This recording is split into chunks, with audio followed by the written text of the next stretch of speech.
Selamat pagi, Nak. Salam sehat untuk kita semua. Masih bersama dengan saya, Mem Ida Sinaga. Ingat, sebelum mulai pembelajaran, kita berdoa dulu ya, Nak. Doa dimulai.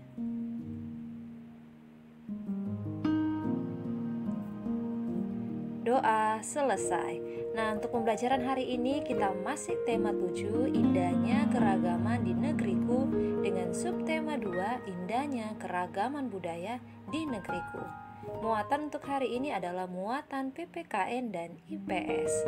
Selamat menyaksikan. Nah, muatan PPKN untuk hari ini materinya adalah menjelaskan keragaman rumah adat dan cara pelestariannya. Indonesia memiliki keindahan yang luar biasa. Selain kenampakan alam yang beragam, bentuk rumah adat yang beragam juga menambah keindahan Indonesia. Setiap rumah adat memiliki makna tersendiri bagi masyarakat suatu daerah. Keragaman bentuk dan makna setiap rumah adat membuat Indonesia semakin indah dan kaya. Untuk itu, penting bagi kita untuk melestarikan rumah adat tersebut. Nah, usaha pelestarian rumah adat yang dapat dilakukan dengan cara sebagai berikut. Yang pertama, mengunjungi rumah adat saat libur ke suatu daerah. Untuk contoh berikutnya, tidak mencoret-coret dan merusak fasilitas rumah adat. Contoh berikutnya, menjaga kebersihan rumah adat di suatu daerah. Contoh lainnya, menghargai bentuk rumah adat suku lainnya. Dan contoh yang terakhir, Nak, mempromosikan keindahan rumah adat suatu daerah sesuai pengetahuan. Nah, itulah dia, Nak, contoh usaha pelestarian rumah adat yang dapat kamu lakukan.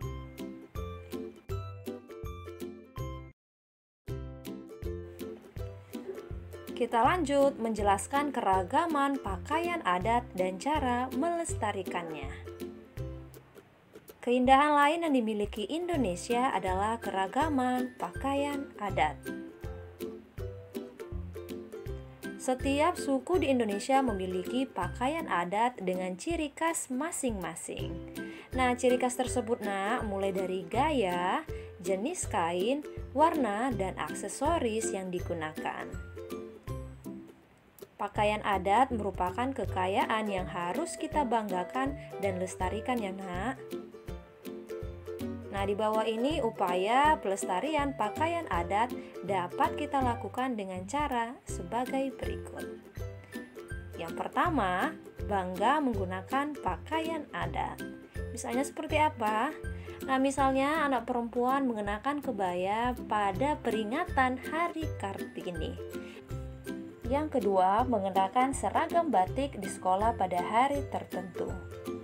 Batik merupakan warisan Indonesia yang perlu kita lestarikan. Untuk contoh berikutnya, mengadakan acara peragaan pakaian adat secara rutin. Entah itu misalnya, Nak, seperti festival atau perlombaan pakaian adat. Untuk contoh berikutnya, menghargai pakaian adat dari daerah lain. Itu harus kamu ingat ya, Nak. Dan untuk contoh yang terakhir, mempromosikan keindahan pakaian adat suatu daerah sesuai pengetahuanmu.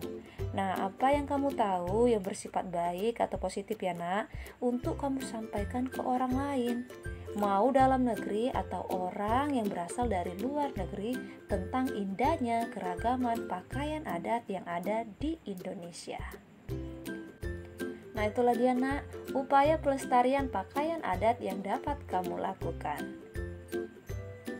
Kita lanjut ya, Nak. Sekarang muatan IPS, materinya adalah menjelaskan keragaman pakaian adat di Indonesia. Kalian sudah tahu kan, Nak, apa itu pakaian adat?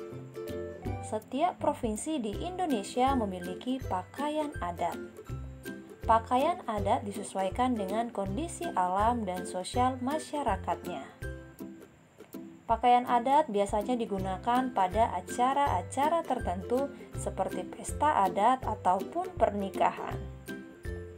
Pakaian adat umumnya terdiri atas baju, celana, penutup kepala, perhiasan, juga senjata tradisional. Setiap provinsi memiliki pakaian adat dengan ciri khasnya masing-masing. Berikut keunikan beberapa pakaian adat yang ada di Indonesia.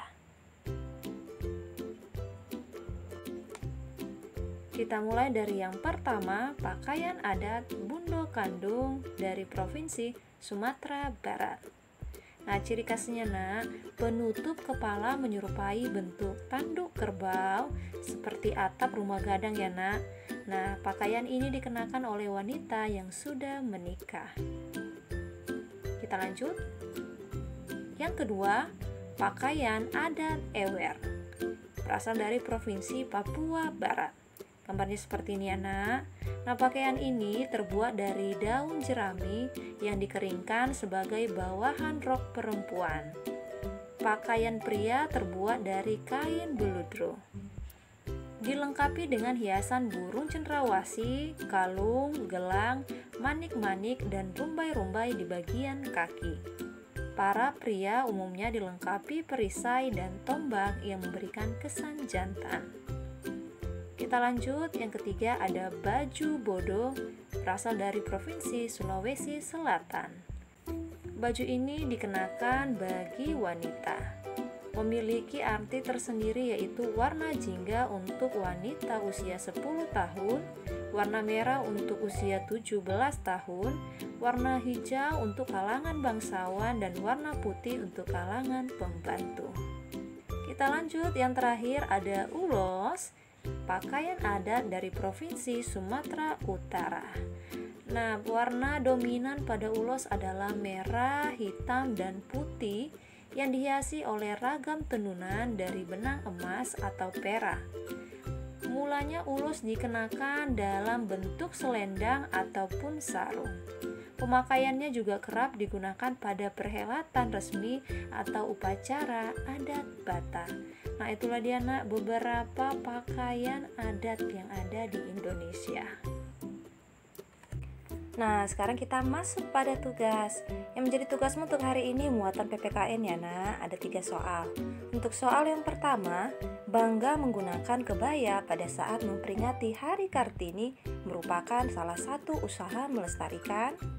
Untuk soal yang nomor 2, ciri khas pakaian adat yaitu dari, sebutkan ya nak apa-apa saja. Yang ketiga, tuliskan 2 contoh usaha pelestarian rumah adat. Soalnya jelas kan nak, kerjakan dengan baik ya. Selamat mengerjakan. Nah, pembelajaran kita selesai sampai di sini. Ingat ya nak, tetap semangat dalam belajar. Jangan lupa jaga kesehatan. Salam dari Mem.